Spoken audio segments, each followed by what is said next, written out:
जय श्री कृष्ण बच्चों। आज मैं आपको हिंदी के पाठ 4 देशभक्ति लेख है जो हमारे राष्ट्रीय ध्वज, हमारा राष्ट्रीय ध्वज यानी कि हमारा ये झंडा जिसे ध्वज भी कहा जाता है, इसके बारे में बताऊंगी। इस लेख में लिखा गया है कि हमारे भारत देश के राष्ट्रीय ध्वज का नाम क्या है, इसे किस नाम से पुकारा जाता है। जी हाँ, बिल्कुल ठीक, तिरंगा। इसे तिरंगा झंडा कहा जाता है। तिरंगा झंडा इसलिए कहा जाता है क्योंकि इसमें 3 रंगों का प्रयोग है।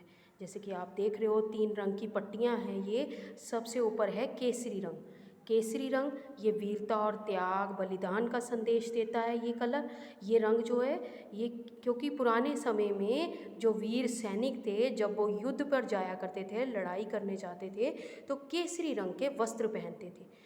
बीच में सफ़ेद रंग की पट्टी है इस तरह से, जो कि पवित्रता, सच्चाई और शांति का प्रतीक है। प्रतीक होता है चिन्ह होना, किसी चीज़ की निशानी। आगे है सफ़ेद रंग की पट्टी पर नीले रंग का एक चक्र बना हुआ है। ये जो आपको दिखाई दे रहा है इस पिक्चर में, इसे वाराणसी के सारनाथ, जैसा कि इस पिक्चर में दिखाया गया है, ये सारनाथ का स्तंभ है। ये इस तरह का, इसमें इस चक्र में से ये लिया गया है।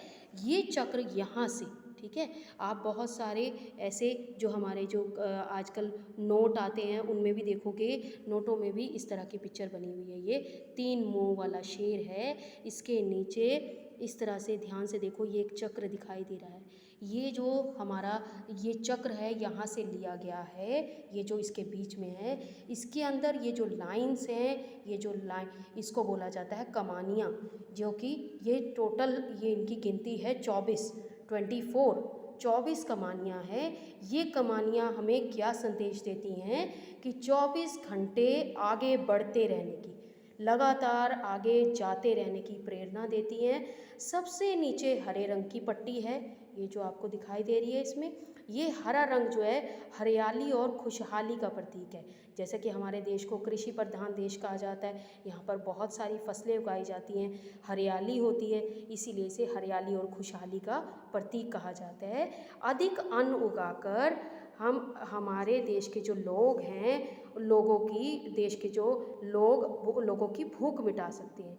यदि हमारी धरती हरी भरी रहेगी तो प्रदूषण का खतरा भी नहीं रहेगा। बच्चों, राष्ट्रीय ध्वज को फहराते समय हमें कुछ विशेष बातों का ध्यान रखना चाहिए। इसकी केसरिया रंग की पट्टी हमेशा ऊपर होनी चाहिए। ये जो केसरी रंग की पट्टी है, ये हमेशा ऊपर आनी चाहिए। जब कई अन्य झंडे फहरा रहे हों तब राष्ट्रीय ध्वज को सबसे ऊपर रहना चाहिए। कि इसके साथ अगर और देशों के भी झंडे आते हैं तो उनके साथ इस झंडे को भी, हमें अपने झंडे को भी ऊंचा रखना है, ऊपर की तरफ रखना है। इसे कभी भी फटी और गंदी अवस्था में नहीं फहराना चाहिए। अगर ये फट जाता है या गंदा हो जाता है तो ऐसे झंडे को हमें लहराना फहराना नहीं चाहिए। संध्या के समय उसे उतार लेना चाहिए। संध्या होती है बेटा शाम को, शाम के समय हमें इसे उतार लेना चाहिए। राष्ट्रीय ध्वज का सदा सम्मान करना चाहिए। हमें अपने, ये हमारा जो राष्ट्रीय एक देश का झंडा है, देश की शोभा होती है, इसका हमें हमेशा आदर करना चाहिए।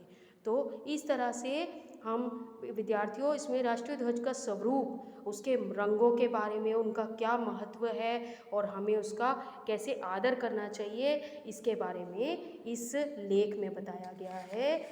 मैं आशा करती हूँ कि आपको ये समझ आया होगा और आप सब भी अपने झंडे का, अपने इस राष्ट्रीय झंडे का सम्मान करोगे, आदर करोगे। धन्यवाद।